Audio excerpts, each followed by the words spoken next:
mga idol. Sa oras pa lang ito mga idol, kain tayo ng hapunan. Simple lang ulam natin mga idol. Nag-take out tayo ng isang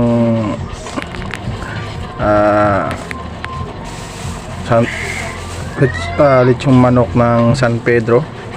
At meron tayong saging na panghimagas mamaya at litos mga idol.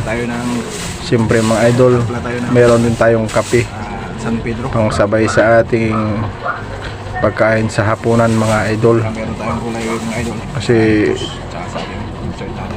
mas masarap kumain mga idol kapag meron din tayong kape. Siyempre mga hindi mawawala sa atin yung ating sausawan na maanghang mga idol. Ito ang nagbibigay lasa sa ating pagkain mga idol, yung maanghang na sausawan mga idol.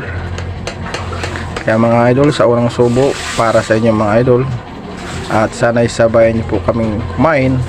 Sa hindi pa po nakakain sa inyo dyan, kumuha na kayo ng inyong mga plato at kanin at sabayan niyo po kami. Siya pala mga idol, humingi po ako sa inyo ng suporta. Pa-support naman po, pa-follow at pa-share sa aking mga video balang araw. Marami din tayong matutulungan mga idol. Don't forget to follow mga idol, and like mga idol. Pa-comment mga idol kung taga saan po kayo, para sa susunod nating upload na video, masama po kayo sa ating pag-shoutout. Thank you mga idol.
Pandaling malubat.